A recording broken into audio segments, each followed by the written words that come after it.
கார்த்தி தீபா சீரியலில் நாளைக்கு என்ன வந்து பார்க்கலாம் வாங்க. செம காமெடியான எபிசோடாக இருந்துச்சு. மிஸ் பண்ணாமல் ஃபுல்லோடையும் கேளுங்க. அதுக்கு முன்னாடி இந்த வீடியோ பிடிச்சிருந்துச்சுன்னா லைக் பண்ணிட்டு பாருங்கள்.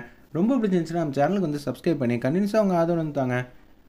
குணா வந்து பேசுகிறாங்க ஐஸ்வர்யாட்ட. சும்மா இது மாதிரி பண்ணிகிட்டே இருந்தால் வச்சுக்க, அவள் போயே சேர்ந்துட்டானா பெரிய பிரச்சனை என்ன பார்த்துக்க. உன்னை யாருமே பார்க்கக்கூடாது. ஏற்கனவே கார்த்தி வந்து கொலவெறியில் இருக்கான். அவனுக்கு இருக்கிற இன்ஃப்ளூயன்ஸை வச்சு உன்னை காணா போக வச்சிரும், பார்த்துக்கங்க அப்படின்னு சொன்னேன். மேடம் என்ன மேடம் இப்போ சொல்கிறீங்க? ஆமாம், இந்த பிரச்சனையில் நீயும் மாட்டக்கூடாது, நானும் மாட்டக்கூடாது. உன் ஆளுங்க மாட்டினா பிரச்சனை இல்லைல்ல, அதுவும் கரெக்டுங்கிற மாதிரி குணா வந்து பட்டமாகி கார்த்தி பேரை கேட்டாலே வந்து நடுங்கிற மாதிரி காட்டியிருந்தாங்க அந்த இடத்துல.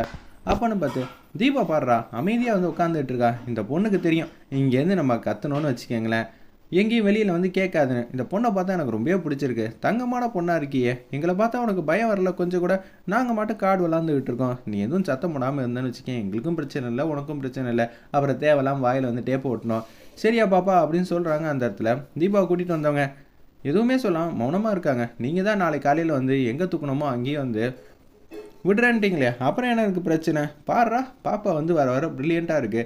எங்களை பற்றிலாம் எதுவும் நினைக்கணும்மா, பொண்ணுங்க விஷயத்தில் நாங்கள் ரொம்ப கண்ணியமானவங்க. நீங்கள் மட்டும் கேஷுவலாக உட்காந்துருக்கலாம், உன்னை கட்டை கூட அவுத்து வச்சு உட்கார வச்சுருவோம். நீ தப்பிச்சு போகணுங்கிற மாதிரி நினைப்பேங்கிற ஒரே காந்துக்காக தான் கட்டை போட்டு வச்சுருக்கோம். மற்றபடி ஒன்றும் இல்லை, நீ விளையாட்டை கண்டினியூ பண்ணுங்கடா அப்படின்னு சொல்லிட்டு விளையாட்டை வந்து கண்டினியூ பண்ணிகிட்டு இருக்காங்க. அண்ணே எனக்கு இப்போ ரெஸ்ட் ரூம் போகணும் அப்படின்னு சொல்கிறாங்க அந்த இடத்துல. என்னம்மா நீ மட்டும் திமிரா வந்து நடந்துக்கிட்டு இருக்க? நான் வந்து எடுத்தவங்க ஒருத்தர் எந்த முடிவும் எடுக்க முடியாது. நீ என்கிட்ட பர்மிஷன் கேட்டேன்னு வச்சுக்கேன், அதை வந்து இன்னொரு இடத்துல வந்து சொல்லணும். அவங்க வந்து மேல் இடத்துல வந்து கேட்டு சொல்லுவாங்க. என்னது அப்போனா 2 பேர் கை மாறி என்னை தூக்கியிருக்காங்க, யாரா இருக்கும் அந்த 2 பேர்? ஒன்று ஐஸ்வர்யா இருக்குது, அதிகபட்ச வாய்ப்பு இருக்குது, இன்னொன்று குணவாக இருக்குமோங்கிற மாதிரி சந்தேகப்படுறாங்க அந்த இடத்துல நம்ம தீபா. நீ என்ன கேட்க போகிற நல்லாவே தெரியுதுன்னு சொல்லி அந்த ரவுடி வந்து பேசுகிறாங்க. அக்கா தங்கச்சி கூட பிறக்கலன்னு தானே சொன்னேன், ஏன் உங்களுக்கெல்லாம் பாத்ரூம்லாம் வரவே வராதாங்கிற மாதிரி பாயிண்ட்டாக வந்து கேட்டாங்க அந்த இடத்துல தீபா. ஏய் இந்த பொண்ணை எனக்கு ரொம்ப பிடிச்சிருக்கா, அதான் இத்தனை பேர் இங்கே சுற்றி இருக்கோம்ல, நீங்கள் என்ன பண்ணுறீங்கன்னா இந்த பொண்ணை வந்து கட்டை அவுத்து விட்டு அப்படியே வெளியில் கூட்டிகிட்டு போயிட்டு நல்லபடியாக வந்து கூட்டிகிட்டு வந்துங்கடா, சரியா? பாத்ரூம் இங்கே தானே இருக்குது அப்படின்னு சொல்கிறாங்க அந்த இடத்துல. சரி பாப்பா வா அப்படின்னு சொல்லி கட்டை வந்து அவுத்து விட்டுட்டு அப்படியே தீபா அங்கேயே கூட்டிகிட்டு போகிறாங்க. திடீர்னு வந்து வழி போகிற மாதிரி தீபா வந்து அட்டகாசமாக பர்ஃபார்ம் பண்ணிகிட்டு இருக்காங்க. வேறு லெவலில் மாசாக இருந்துச்சுன்னே சொல்லலாம் அந்த சீன்லாம். என்ன பண்ணுறேன்னு தெரியல, டேய் வலிப்பு வந்திருக்குடா, அந்த இரும்பு கம்பி எடுத்துட்டு வா அப்படின்னு சொல்லி 2 பேரும் பாட்டமாகி இரும்பு கம்பியை வந்து எடுத்துகிட்டு வராங்க. அதுக்குள்ளே தீபா வந்து எங்கே ஒளிஞ்சிக்கலான்னு சொல்லிட்டு அப்படியே குடுக்கட்டும் போகிறாங்க. ஆப்போசிட்டில் குணா வந்து வந்துக்கிட்டு இருக்காங்க. அவங்களுக்கு இருக்கிற பாடிக்கு என்ன வேணாலும் செய்யலாம், தடுத்து நிப்பாட்டலாம். இருப்பினும் தீபா நம்மளை பார்த்துட்டா என்ன பண்ணுறதுன்னு தெரிலன்னு சொல்லிட்டு அவங்க வந்து ஒரு சின்ன இடத்துக்குள்ளே வந்து ஒளிஞ்சிக்கிறாங்க. செம்ம காமெடியாக இருந்துச்சுன்னே சொல்லலாம். அந்த சீன்லாம் வேறு லெவலில் இருந்துச்சு. தீபா மட்டும் குடுக்குன்னு ஓடி வந்துக்கிட்டு இருக்காங்க. என் நிலமை இவ்வளோ பார்த்தலாம் பயந்து ஒளிகிற மாதிரி ஆயிடுச்சுங்கிற மாதிரி யோசிக்கும் போது, என்னடா பண்ணீங்க? தீபா வந்து பத்திரமா பார்த்துக்க மாட்டீங்களா? ஆனால் அவன் நம்மளை ஏமாற்றிட்டு ஓடிட்டானே, இதுக்கு தான் நான் அப்பையிலேருந்து சொன்னேன், பிடிங்கடா, இல்லாட்டி ஐஸ்வர்யா இருந்து என்ன அமுச்சு வச்சுருவா போல இருக்குது. அவங்களாம் பெரிய ஆளுங்கடா, அவங்ககிட்டலாம் நேரடியாக மோதணும்னு வச்சுக்கேன், நம்மளாம் காணாமல் என்னென்ன சொல்கிறீங்க? அவங்க இவ்வளோ பெரிய மாசாங்கிற மாதிரி யோசிக்கிறாங்க. அப்போன்னு பார்த்து அபிராமி அம்மா வீட்டுக்கு வந்துடுறாங்க. கார்த்தி எங்கெங்கே போகிறான்? முதல்ல ஐஸ்வர்யா அந்த ஃபோனு சுவிச் ஆஃப் ஆகிடுச்சு, சார்ஜ் போடு அப்படின்னு சொல்கிறேன். சார்ஜ் போடுறதுக்கு ஆக வேண்டிய வேலையெல்லாம் ஐஸ்வர்யா வந்து பார்க்குறாங்க. நல்ல வேலை ஏதோ ஒரு வேலை கொடுத்ததுனால நம்ம இங்கே வந்துட்டோம், இல்லாட்டி பெரிய பிரச்சனையாயிடும் அப்படின்னு சொல்லிட்டு இருக்காங்க அந்த இடத்துல. கார்த்தி எங்கெங்கே போனான்? அவன் ஏர்போர்ட் கிளம்பி போயிட்டான். மீனாட்சி உனக்கு தான் தெரியும் இல்லைம்மா, கார்த்தி தடுத்து நிப்பாட்டி இருக்கலாம்ல. உடனே வந்து அவங்க ஹஸ்பண்ட் வந்து பேசுகிறாங்க. எதை வச்சு தடுத்து நிப்பாட்ட சொல்கிறேன்? நீ தான் மனசை வந்து மாற்றிக்க மாட்டேன்ட்ட. அவனை நிப்பாட்டணும்னா யார் வரணும்? நான் தான் தீபாவோட சேர்த்து வைக்கிறேன் முடிவே பண்ணிட்டேனே. ஆமாம் அப்படின்னு சொல்லி மீனாட்சி வந்து நடந்ததெல்லாம் சொல்கிறாங்க. இப்போ தீபாவை கூட்டிகிட்டு வரதான் அவங்க அங்கே போனாங்க. உனக்கு என்ன திமிரு இருந்தா நீ நான் வரக்கூடிய விஷயத்தை வந்து முன்னாடியே வந்து சொல்லிடுவேன் தீபா கிட்ட. நான் தான் சர்ப்ரைஸாக போகிறேன்ல, போனால் எனக்கு தெரியாதா? அப்படி ஆர்வக்குள்ளாடா, அங்கே போயிட்டு நான் அசிங்கப்பட்டு தான் வந்து நின்னேன். என்ன சொல்கிற? அவங்க என்ன அசிங்கப்படுத்தினாங்க?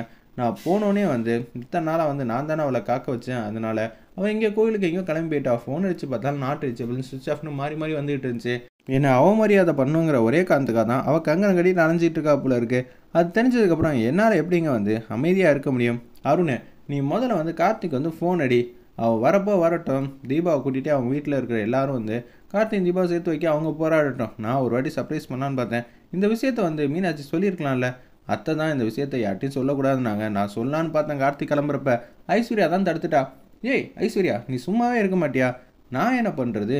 நீங்கள் தான் யார்ட்டையும் இந்த விஷயத்த சொல்லக்கூடாதுன்னு சொன்னீங்க, அதனால தான் வந்து மீனாட்சி அக்காட்ட வந்து எல்லாத்தையும் சொன்னேன். அவங்க கடைசியில் எப்படியெல்லாம் பண்ணுவாங்கன்னு எனக்கு தெரியவே இல்லைங்கிற மாதிரி அண்டர்பல்ட்டி அடிக்க ஆரம்பிச்சிட்டாங்க. கடைசியில் எல்லாரும் என் பையனை வந்து போக வச்சிட்டிங்களே. என்னம்மா நீ என்கிட்ட சொல்லியிருக்கலாம்ல.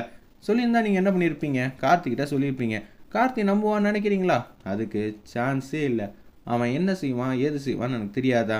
அம்மா வந்து சும்மா வந்து சொல்லுவாங்க, நம்மளை போடாமல் தடுக்கிறதுக்காக தான் இது மாதிரி பொய் சொல்கிறாங்கன்னு நினச்சிட்டானா? என்ன பண்ணுறது, அதனால தான் அவன் மனைவியை அவன் முன்னாடி கண்ணு முன்னாடி நிப்பாட்டலாம் தான் பார்த்தேன். கடைசியில் என்ன ஆச்சுன்னா தீபாவும் என்னை சேர்ந்து பழி வாங்கிட்டு இருக்கான். முதல்ல அருண் அவன் ஃபாரினுக்குலாம் போகக்கூடாது, கால் பண்ணுப்பா அப்படின்னு சொன்னேன். ஃபோன் வந்து நாட் ரீச்சபிள்னு வருது. அவனுக்கு கிளிப்பிள்ளைக்கு மாதிரி சொல்லிக்கிட்டே இருக்கணுமாப்பா, திரும்பி கால் பண்ணிகிட்டே இருப்பா அப்படின்னு சொல்லும்போது 4-5 வாட்டி கால் பண்ணுறாங்க. அப்பாடா கிடைக்கவே இல்லை. ஒட்டுமொத்த சொத்து இனிமேட்டு நமக்கு தான். ஒன்றா வந்து மீனாட்சி வந்து ட்ரை பண்ணி பார்க்குறாங்க. அவங்க ட்ரை பண்ணி பார்த்தும் கூட பிரயோஜனம் இல்லை. திருப்பி வந்து எல்லாரும் ட்ரை பண்ணுறாங்க. இனிமேட்டு இங்கே இருந்தால் சரி வராதுன்னு சொல்லி அபிராமி அம்மா வந்து ஏர்போர்ட் கிளம்பி போகிற மாதிரி காட்டுறாங்க. கார்த்திக் வந்து ஃபோன் பண்ணிகிட்டே இருக்காங்க. திருப்பி நாட் ரீச்சபிள்னே வந்துகிட்டே இருக்குது. அந்த டிரைவர் நம்பர் இருந்தாலும் ஃபோன் பண்ணலாம்னு சொல்லிட்டு அருணுக்கு ஃபோன் பண்ணி பார்த்தா திருப்பி நாட் ரீச்சபிள் வருது. இந்த சைடு வந்துட்டாலே நாட் ரீச்சபிள் தான் வரும் போல இருக்குங்கிற மாதிரி அந்த இதில் யோசிச்சுட்டு இருக்காங்க. கார்த்திக் வந்து ஏர்போர்ட் வாசலில் வந்து நிற்கிறாங்க. லக்கேஜ்லாம் எடுத்துக்கிட்டாங்க. சார் ஃப்ளைட் வரத்துக்கு இன்னும் 1 ஹவர் இருக்குது, இப்போலேருந்து போனீங்கன்னா கரெக்டாக இருக்குன்னு சொன்னேன். அவங்க ஆக வேண்டிய வேலையெல்லாம் சிறப்பாக வந்து பார்த்துட்டு இருக்காங்க. நம்ம கார்த்தி வேறு லெவலில் மாசாக இருந்துச்சுன்னே சொல்லலாம். அவர் போட்ட காஸ்டியூம்லேருந்து எல்லாரும் தீபா வந்து தப்பிச்சு வரதுக்காக ஆட்டோ வந்து கேட்குறாங்க. ஆட்டோ வந்து கிடைக்கவே மாட்டேது. சரிம்மா இங்கே இருக்குது காஞ்சிபுரம், ஏர்போர்ட் போகணுன்னா எப்படிமா போக முடியும், இதெல்லாம் நடக்கிற காரியமாக சொல்லி அங்கேருந்து எல்லோரும் விலகி போயிடுறாங்க. இன்னொரு ஆட்டோ வந்து வருது. பின்னாடி வந்து குணாவோட கேங் வந்து துரத்துறாங்க. நான்லாம் வந்து துரத்த முடியாதா, அவன் முன்னாடி ஓடி வந்தாடா, நான் ஒளிஞ்சிக்கிற மாதிரி போச்சு, போய் துரத்தி பிடிக்கிற வழியை பாருங்கடா, இல்லாட்டி பெரிய பிரச்சனைன்னு அவங்களும் துரத்திட்டே வராங்க. கார்த்திக் வந்து ஃபோன் அடித்து பார்க்குறாங்க. ஒரு ஆட்டோ வந்து ஏற்றிட்டு போகிறேன்னு சொன்னால ஒரு அரை மணி நேரம் 3/4 மணி நேரத்தை போகலாமா அப்படிங்கிறாங்க. அவங்க கார்த்திக் ஃபோன் அடித்து பார்த்தா திருப்பி நாட் ரீச்சபிள் வந்துகிட்டே இருக்குது. தீபா ரொம்ப பட்டமாயிட்டாங்க. அச்சோ அவருக்கு 7:30 ஃப்ளைட்டுன்னு நான் கேள்விப்பட்டேன். அப்படி இருக்கும்போது என்ன பிரச்சனை ஒன்றும் புரியலேன்னு சொல்லி மீனாட்சிகிட்ட நடந்த விஷயத்தெல்லாம் சொல்கிறாங்க. இதை சொன்னால் யாரும் நம்ப போகிறதில்ல அப்படின்னு சொன்னோன்னா கார்த்திக் வந்து அபிராமி அம்மாவும் ஏர்போர்ட்டு தான் போயிருக்காங்க. தடுத்து நிப்பாட்ட கார்த்திக் நம்பர் நாட் ரீச்சபிள் தான் வருதுங்கிற மாதிரி யோசிக்கும் போது திருப்பி ஏர்போர்ட்டில் வந்து சிக்னல் நல்லாவே கிடைக்குது. அபிராமி அம்மா ட்ரை பண்ணுறதுக்கு இப்போ ஒருத்தவங்க ஃபோன் வந்து சுவிட்ச் ஆஃப் ஆகிடுச்சு. சார் எமர்ஜென்சி சார், உங்கள் ஃபோன் கொடுத்தீங்கன்னா நான் பேசுவேன்னு சொன்னேன். இந்தாங்கன்னு சொன்னாங்க. அவங்க 10-15 நிமிஷமாக வந்து ஃபோன் வந்து வாங்கிட்டு அப்படியே அர்ஜென்ட்டாக வந்து பேசிக்கிட்டே இருக்காங்க ஒருத்தவங்கள்ட்ட. இதனால் வந்து நம்ம கார்த்திக்கு வந்து ஃபோனே லைனே கிடைக்க மாட்டேது. நம்ம அபிராமி அம்மாவும் கோஇன்சிடென்ட்டாக பண்ணுறாங்க. தீபாவும் கோஇன்சிடென்ட்டாக பண்ணுறாங்க. எதுவுமே வந்து பிடிமானமே இல்லாமல் தீபா வந்து யோசிச்சிட்டே இருக்காங்க. என்னோடய வாழ்க்கையே வந்து முன்னாடி போயிட்டுருக்கு. இதனால தான் யார்கிட்டையும் வந்து பொய் சொல்லக்கூடாது, ஏமாற்றக்கூடாதுன்னு சொல்கிறது. சின்ன பழம் இப்படி விளையாட்டு வந்து விளாட்லான்னு பார்த்தாங்க. கடைசியில் வந்து என் வாழ்க்கையில் இவ்வளோ பெரிய பிரச்சனை ஆகும்னு நினச்சி கூட பார்க்க முடியலங்கிற மாதிரி வருத்தப்படுறாங்க. அந்த இடத்துல நம்ம தீபாவும் அபிராமி அம்மாவும் இதெல்லாம் எனக்கு தேவையா, காரில் வந்து சல்லு வேகமாக வந்துகிட்டே இருக்காங்க. கார்த்திக் மட்டும் கேஷுவலாக வந்து உட்காந்துக்கிட்டு இருக்காங்க. வீட்டில் இருக்கிற மீனாட்சி வந்து பட்டமாக இருக்காங்க. கடவுளே எப்படி இருந்தாலும் தீபாவையும் கார்த்தியும் சேர்த்து வச்சுருங்க, அதுக்காக தான் நான் வந்து காத்துட்ருக்கேன்னு சொல்லி சாமி ரூமில் வந்து ஒவ்வொரு மந்திரமாக சொல்லி பூஜை பண்ணுற மாதிரி காட்டுறாங்க. அந்த இடத்துல நீ பூஜை பண்ணுறனா அவங்க 2 பேர் சேர்ந்துருவாங்களா, என்ன நினச்சிக்கிட்டு இருக்க, அவங்க 2 பேர் பிரிக்கணும்னா அது என்னால் மட்டும்தான் முடியும், ஏன்னா நான் தான் தீபாவை தூக்குனேன். இது தெரியாமல் வந்து அபிராமி அம்மா வந்து சொல்லிகிட்டு இருக்காங்க. அவங்க ஒரு முடிவு எடுத்தாங்கன்னா அதுக்கு அகேன்ஸ்டாக நான் ஒரு முடிவு எடுக்க மாட்டேன்னா என்ன நினச்சிக்கிட்டு இருக்காங்க என்னை பற்றி. இத்தனை நாளாக என் புருஷனுக்கு தான் எம்டி பதவி வரணும்னு நினச்சிக்கிட்டு இருந்தேன், அதனால தான் இந்த மாதிரி செஞ்சேங்கிற மாதிரி கேவலமாக நினைக்கிற மாதிரி காட்டுறாங்க.